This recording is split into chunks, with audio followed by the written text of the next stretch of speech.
What up, y'all? It's another Bookworm Book Club, and this month, in August, my birthday month, I am continuing with the Divergent series, and I just finished Insurgent. Oh my god, it was so good. It is now like 1:30 in the morning, and I just finished the book, and this is the movie version, so, I'm so happy that I finally finished it, which means I can read Allegiant, and then I'll be done, because I have no intention of reading 4 from the book is based for the book. Four in the Divergent series is the first book of Divergent, in the perspective of Tobias Eaton, which I personally don't feel the need to do that. But let's talk about Insurgent, shall we? And the best part about, by the way, the best part about Insurgent, this is the paperback and the movie version, if you can see. Shailene Woodley and the boy that's next to her, I forget his name, but he's so great. I did not know that this book included bonus material, which, kind of awesome. Which we'll get into that later, because I'm kind of fangirling right now. In the beginning of the book, before you get to the Insurgent part, the actual story is a quote from the Candor Faction Manifesto. Like a wild animal, the truth is too powerful to remain caged, which struck a chord in me like nobody's business. You can't contain the truth, which is very, very true. Before I get into any Insurgent stuff, letting you guys know now that every Bookworm book series that I do, every episode that I do, will entirely be spoiler talk.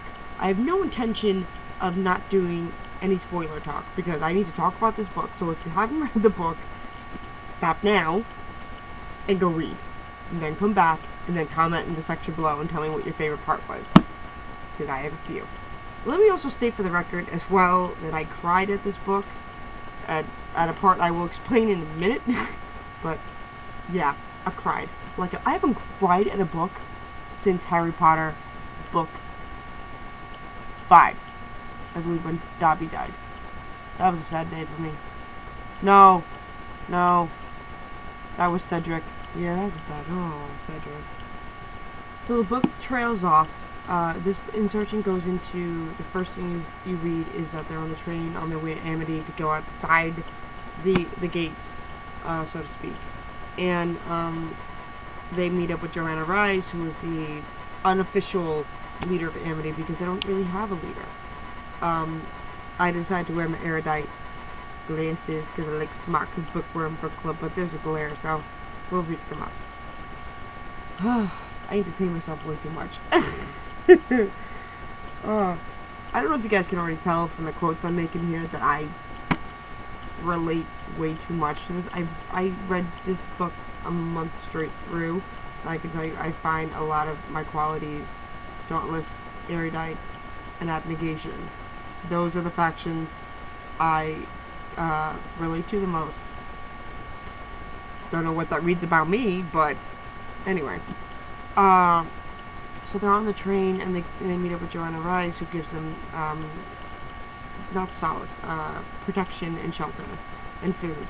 To meet it, they're realizing there was some abnegation that survived. The abnegation that survived went to Amity.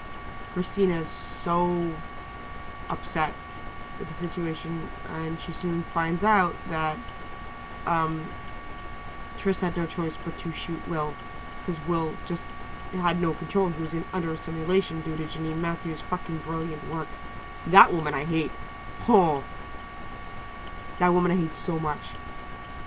In the course of this, you find that, of course, Peter's an asshole, and instigates a situation, and gets him kicked out of Amity because of, there was a violence that happened between Triss and Peter. And of course, Peter was the one who instigated the fucking fight, because he's an asshole. I attribute Peter to be the most foul human being I've ever read about. Worse than Draco Malfoy. And that's a lot for me. A lot. Though there was some sexiness in the book, there was Tristan and Flora finally had sex, and I was Very happy about that. Not going to lie.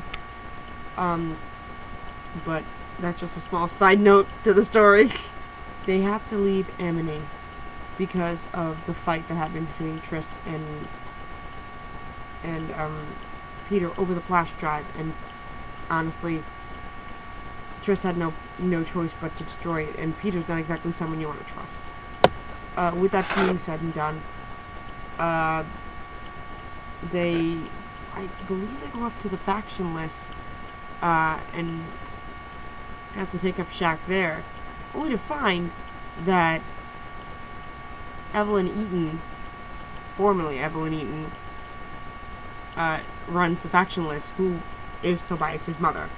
I guess Marcus beat her to the point of knowing that I'm not going to take shit from anybody anymore, and decided to do something about it, and became a factionless leader, and they've become this huge army, which makes sense, because if people don't pass their initiation test, from the factions that they've chosen or stayed with, then they become factionless. They're homeless, essentially. They have no one that they belong to, and they can't go back to their original faction. And the faction list is so wide in dystopian Chicago, it's insane. So Evelyn now wants to take a plan and to basically destroy all of Erudite. Information, everything. But Marcus Eaton, of course, back in Amity before they got kicked out, told Joanna that he knew what there's information that the Pryor family was keeping secret. Like, Abnegation had major information that would enlighten the world and maybe help save whatever's left of their world that they have. Marcus refuses to tell anyone, with the exception of Joanna. Joanna already knew about this, from what I understand in this. And Marcus refuses to tell anybody, but the only person he tries to recruit to help is Triss.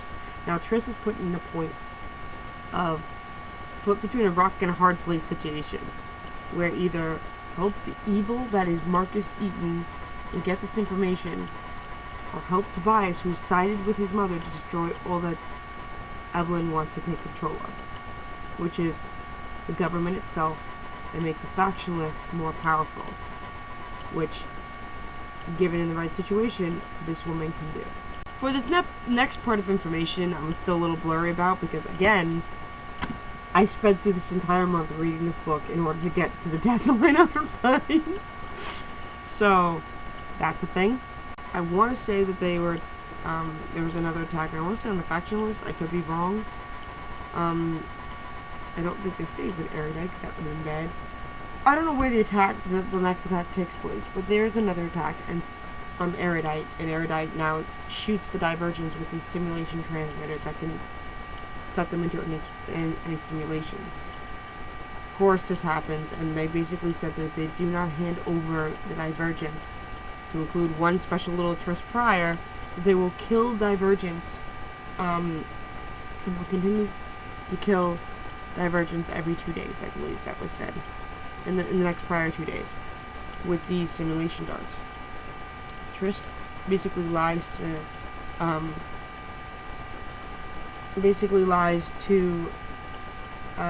Tobias and says that she won't go after this and she won't do it, but instead she goes to Erudite and turns herself in. There she's tortured with science and tests and simulations, and Janine can't break her because she knows the difference between a simulation and actuality, and it drives her insane, and it makes me so happy.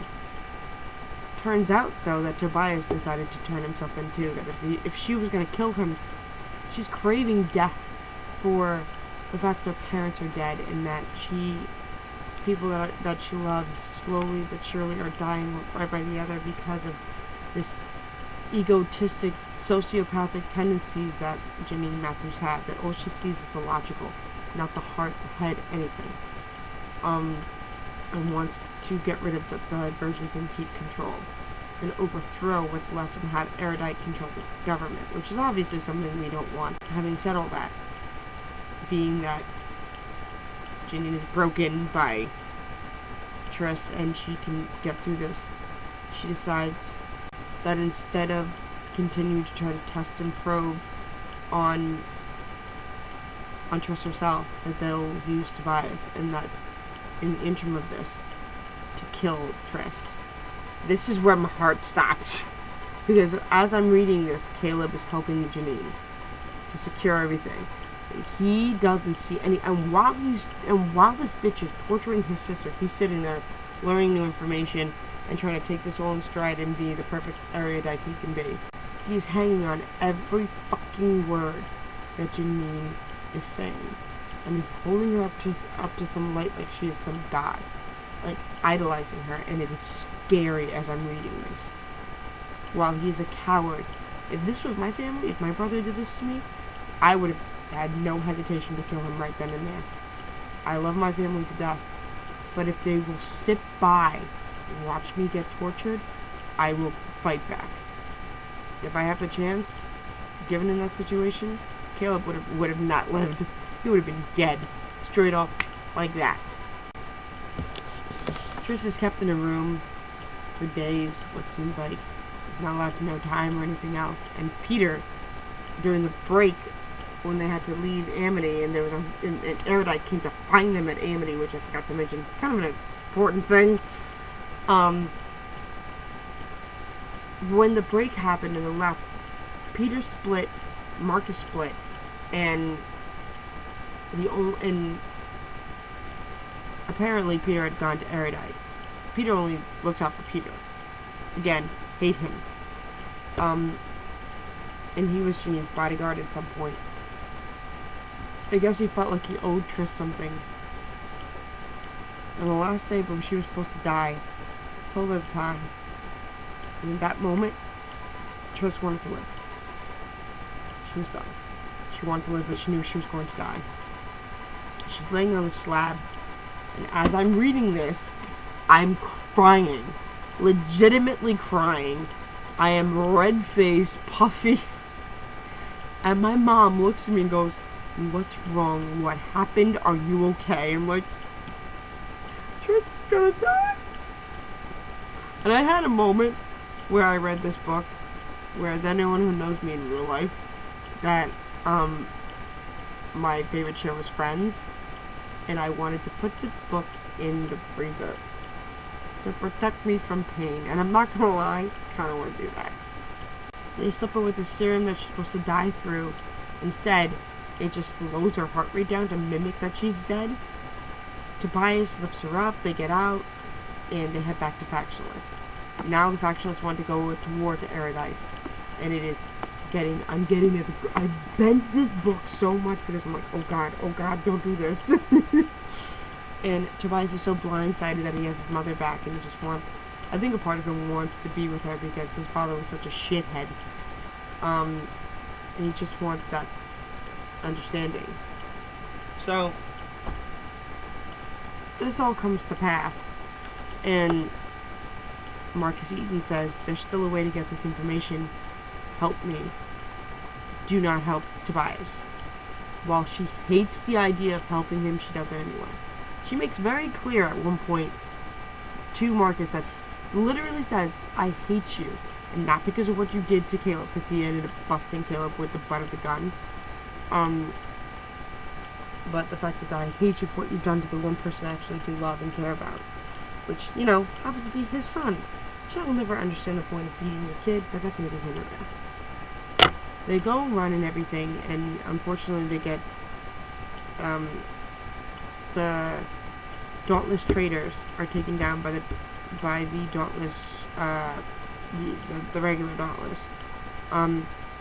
Tori, who her brother was killed and was a divergent, by Janine, manages to get Janine in her lab, where this private information is done, because Caleb wouldn't give them any information when they broke into the computer lab there.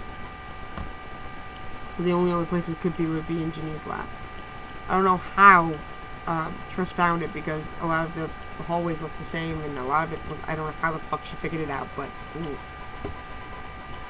Tori's there holding a gun to Janine, and is pleading with her and saying all this shit, saying you're gonna die, and all this, how you did nothing, you killed my brother, and all this, and her heart is filled with vengeance, not with justice.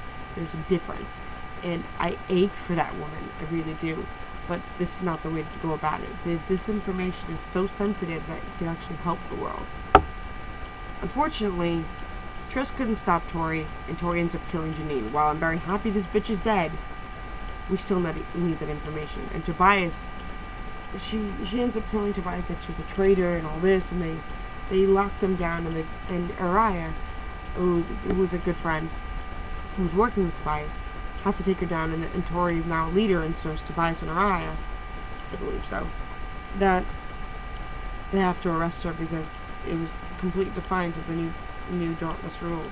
They bring them down to imprisonment, and now with this all being said and done, Araya seems to hand Clarice, who's part of the factionless soldiers, his gun. Which Triss looks around and sees that all the factionalists have guns, and even the Dauntless have guns. That's bad.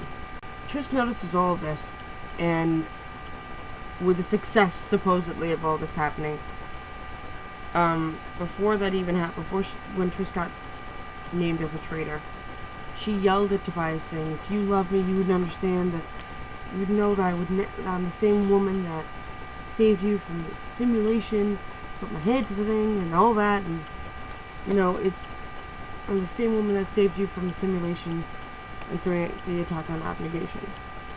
Well, Evelyn now is making this whole speech. Well, it's in Tobias thought for a second. He then grabs Marcus Eaton and Caleb Pryor and drags them out and don't know where he goes. A good time passes while Evelyn's making this speech, and this woman does not shut up. And Tobias comes back with, in tow, Caleb and Marcus, and says, you were right. A few seconds later, screens fly out, and there's a woman by the name of Amanda Ritter comes on the screen. Explains how the faction systems work, why they're there, and then it tells her the name that she chooses to change, changes her name.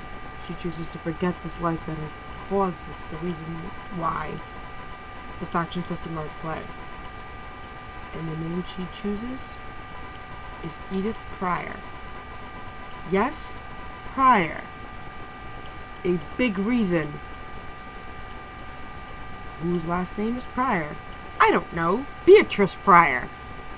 And that's where the book ends. What? So, I'm at a real...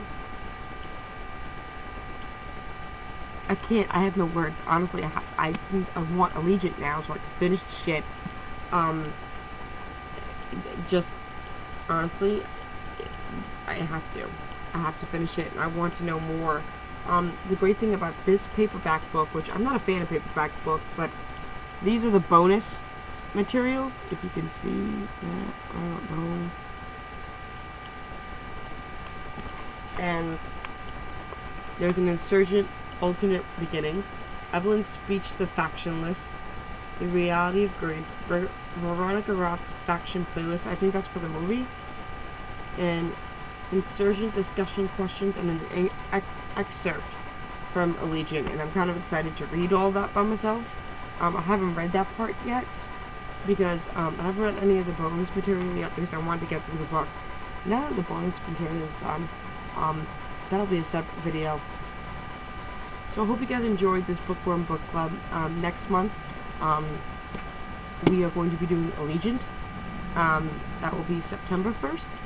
Hopefully I can bust through that book, and I'm going to order it on Amazon right the fuck now, and get it done next day. So, or urgent, because that shit's happening. Thank you so much for watching, and I appreciate you guys.